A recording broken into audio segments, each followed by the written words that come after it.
Coming up in today's show, stocks mostly fall, led by tech, after more negative reactions to earnings. And on the back of a hot GDP report, we'll take a look at Amazon earnings and a few others, a look at the bond market, and the MegaCap 8 stocks are technically breaking down.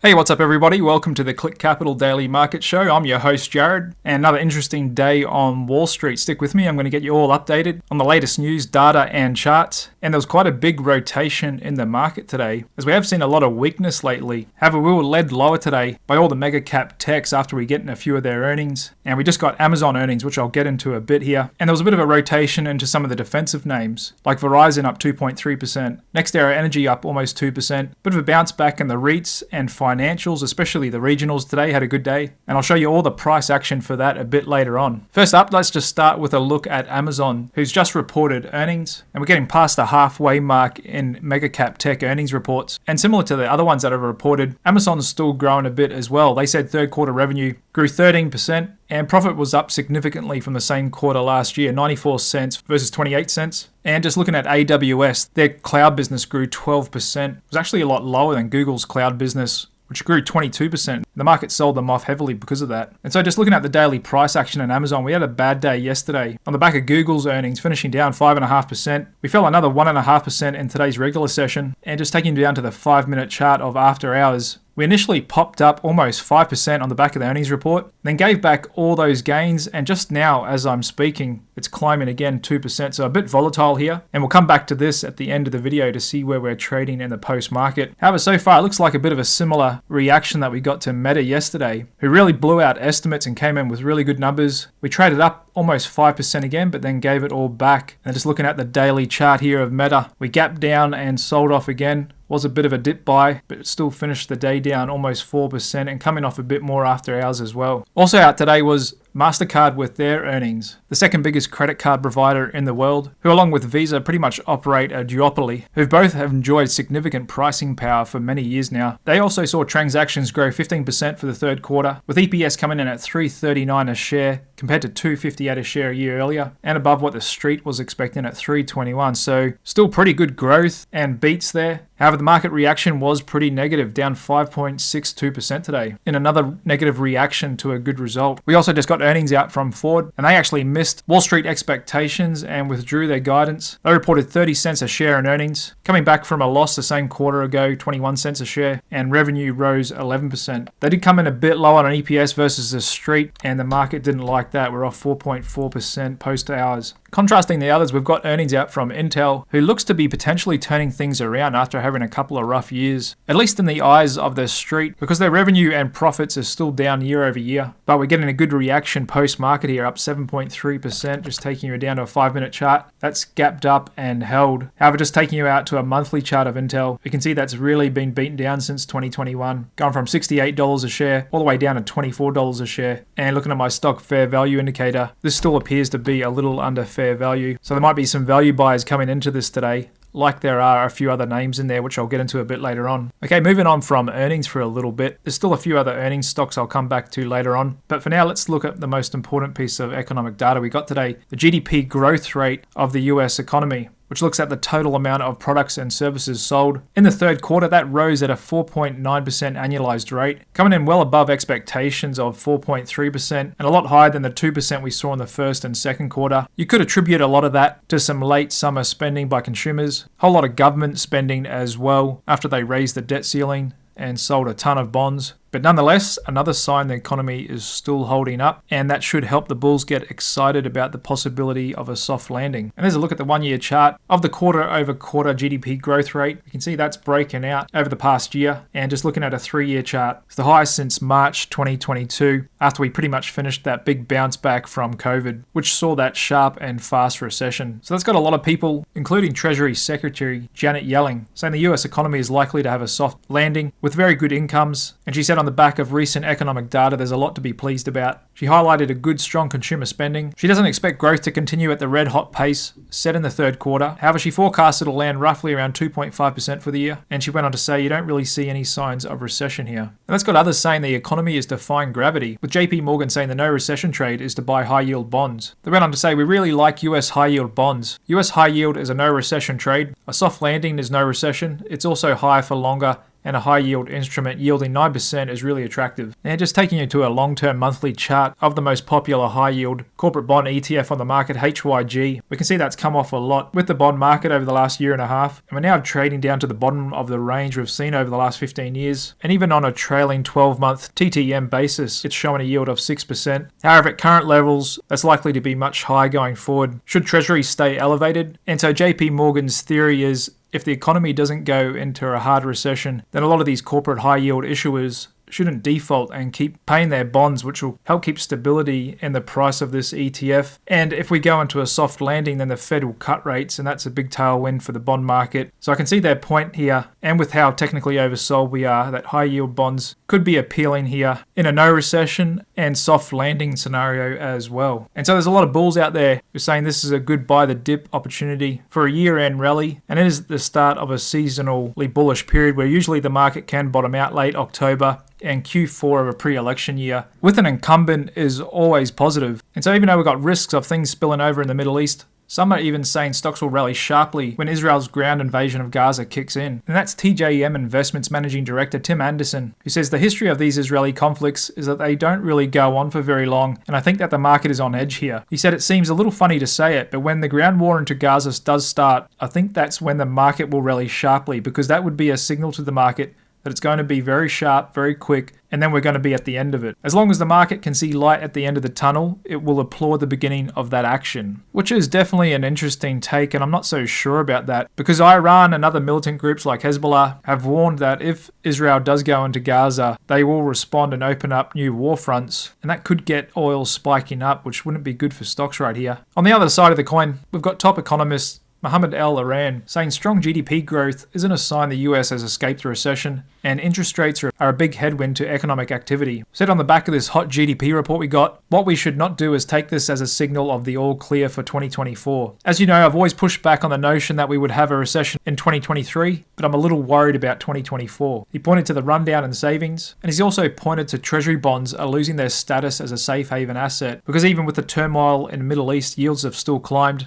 after they did pull back a few days after we first learned about the surprise terrorist attack from Hamas militants. He went on to say, we haven't seen the flight to quality and the flight to safety that you would expect given what's happening in the world. And it's true, just looking at the 10-year yield here, that was the Friday before the Israel attacks, and that was the Monday. We actually pulled back for those first 3 days, quickly found its footing, and they've gone on to make new highs just above 5%, and we've just pulled back a little bit from there, currently sitting at 484. What has done really well since that first Monday after the Israel attacks is gold. We actually closed that Friday at $18.47 an ounce, right in the support zone we'd already been watching, and we've had a really good bounce. It's been the best performing major asset since then, and we're currently just sitting right under $2,000 an ounce, and a bit of a bear flag formation, and we keep pressing up against this big resistance zone, which means it's getting weaker and weaker, and I wouldn't be surprised if we've got another big green candle around the corner, taking us up to all-time highs now, anytime soon. Also in that time, we've seen a really good rip in Bitcoin, with some signs that a Bitcoin ETF is on the way, but some others are also saying this has been a bit of a flight to safety trade as well, as a lot of people call it the digital gold. That too's pressing up against some resistance, just under 35,000, and seems to be holding up there. The reaction in crude oil has actually been a bit more muted. We're still only trading a little bit above that Friday before the attacks, when we closed at 82.80 a barrel, and crude's trying to find support around this zone here, as we have been getting some signs of demand pulling back after we had really high gas prices coming out of September, and we've seen a bit of a build up in crude supplies, and the Biden administration's looking to unlock supply to counteract what's going on in the Middle East and it potentially spilling over. However, we can't forget that recessions always start with an economy that's been booming. With Rob Arnott saying there's a 50-50 chance of a recession next year, he said stocks look particularly vulnerable while bonds are more attractive. He said people will say that recessions don't start with a booming economy. He went on to say that's not true. Recessions always start with an economy that's been booming. It's the nature of the peak and the rolling over. Said in any given year, the normal risk of recession or bear market is about 20%. I'd say for the coming year, it's about 50-50. And JP Morgan's drew comparisons with the current bond market to like 1969, when rising yields preceded a recession. They pointed out the surge in long-duration treasury yields mirrors the 1969 Fed tightening cycle, and that year yields rose for 3 months after the final Fed interest rate hike. The trend ended with a recession, and yields could keep climbing until we get that actual slowdown in the economy and material jump in unemployment rate. Also out today, we had the European Central Bank holding their interest rates steady after 10 straight hikes. They said it's way too early to cut. ECB President Christine Lagarde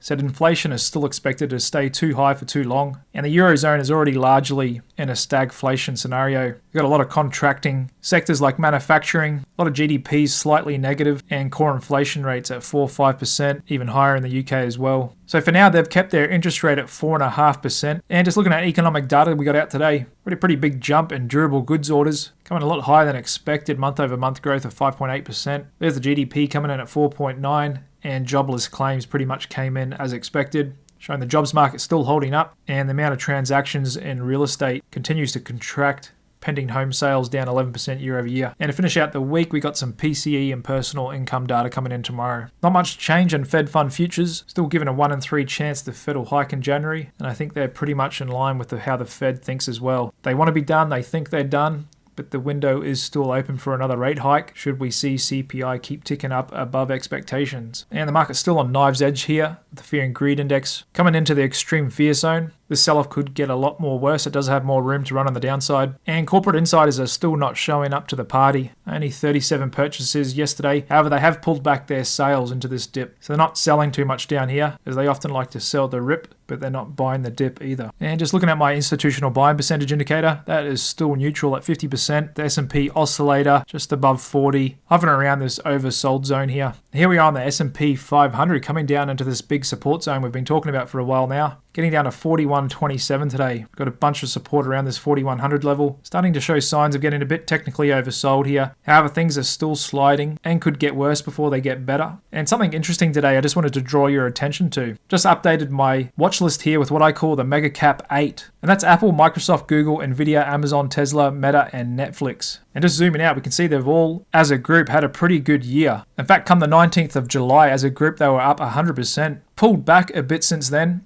And over the last couple of months, we may have been putting in a topping formation, kind of a rounded top or head and shoulders. And what's interesting today is it looks like we've closed below the neckline of that chart formation. And as a group, you can see here, they almost finished down 3%, which is a pretty big move for these large mega cap tech stocks, and on volume as well. And the interesting rotation is, as you can see here, mid caps, small caps, Russell, and micro caps actually finished the day a little higher, but still sitting really weak down here in their support zones. And stick with me because I'll come back to the main US indices at the end of this video. First, let's just take a look at everything else that's going on out there. Got a little bit of a breakdown in Canada's TSX below. It's a big support zone. FTSE's coming down to its. Same with the German DAX, coming down to a bit of a support zone. China's not too far above its October lows from last year, and the Nikkei trying to find support, with the Aussie 200 actually just losing its, like Canada's TSX. There's volatility holding steady with the VIX above 20, and a little bit of a flattening up the front. We've actually got the 9-day a little bit higher than the 30-day. Volatility actually broke out today to multi-month highs. Option dealers still wanting 7 points of premium, and then the spread between the front month and second month VIX futures contract still sitting around break even. So this market is still nervous, and we're struggling to get a really good bounce and breadth here. Only 23% of stocks above the 20-day average, and even more depressed with 14% of stocks above the 50-day. And once again, we're seeing a lot more stocks hitting new lows than new highs. And there's that breakdown in growth versus defensive sectors. High beta stocks coming off, and a bit of a move down today in growth versus value. Short-term rates holding steady with the 2-year above 504. And there's the bond market trying to find a bottom here. Getting a pretty good bullish divergence on my DSI. However, the hidden divergence indicator is still pretty flat, and TLT's really been trying to put in a bottom here over the last week. Dollar's still strong in an uptrend, getting up to almost 107 today. Bitcoin stalling out at the resistance zone, and commodities as a whole just slightly underneath their 50-day. And over to stock sectors. Cannabis ETF still sliding lower, and some other growth sectors coming off a bit. The AI bots ARC, IPO, and just a few of the old economy ones, like the transport's down over 2% today. Industrial's still a bit weak, but some of the beaten down sectors of late got a little bit of a pop here today, like retail. Home builders finished up almost 1%. Airline jets, and the winning sector today, regional banks, up almost 3%. Pretty good move up in a down tape, along with REITs as well, trying to find a bottom, and utilities actually reclaiming ground above their 50-day, and dividend stocks maybe putting in a double bottom here. There's a look at the individual mega cap tech names. Apple actually breaking down to multi-month lows on pretty big volume. We've still got earnings from them in a week. And look at that move in Microsoft. After we got really good earnings yesterday, it gapped up, sold off a bit,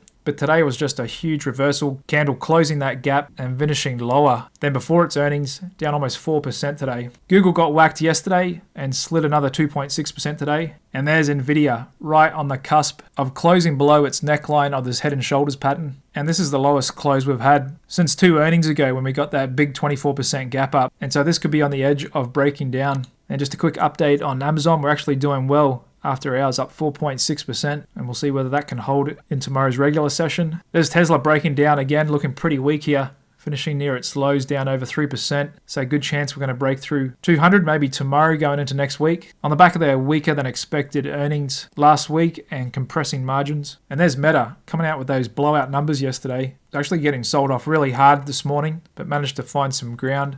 Still finished down almost 4%, and Netflix still defending its earnings gap from last week. Was a little bit mixed in the meme space, and we got some other earnings out today from toy maker Hasbro. Came in a little bit worse than expected. Market really didn't like that, down 11.6%. And this is what dragged the transports down today. UPS reported numbers mostly in line. Market didn't like their outlook, sold it off pretty hard, down almost 6%. Same deal again with Comcast, actually beat by 13% on EPS. Market sold them off huge, down 8.4%. The defense contractors holding up there pretty good. Now got NextEra Energy trading above its 50-day VWAP. General Motors gapped up today, but finished a bit soft. Still trying to find a bottom. And we got Macy's actually popping up, breaking out of this bull flag. And a good day for Verizon, up 2.3%. And a pretty good bounce back in the regional banks, along with the big guys as well, trying to find a bottom down here. Charles Schwab actually up 4%. Okay, so there's the S&P 500 coming into the support zone now around 4,100. You can see on my DSI we're oversold. A little bit of a divergence on a hidden divergence. However, there was a big clear rotation today, like I showed you in this composite chart I've created of the MegaCap 8 actually closing down below their neckline from this topping formation. And then with the Russell and a few other sectors like utilities actually finishing the day higher, and some individually beaten down value names popping up a bit as well. So a bit of a rotation into value, and maybe this mega cap tech crowded trade could be unwinding a little bit. We can see that with the NASDAQ, which those stocks make up almost half of the index, is breaking down a bit. But we are technically oversold here, so we could be getting close to a short-term bottom and bounce. However, with a pattern like this, it's like catching a falling knife. No one knows exactly when it's going to stop. Could get a lot worse before it gets better. Other than that, the market's having a good reaction to Amazon in the post-market, up almost 5%. We'll see whether that can hold into tomorrow morning and whether the market can hold going into the weekend. That's all I got for you today. Thanks very much for tuning in to Click Capital, and I'll see you again tomorrow afternoon. Cheers.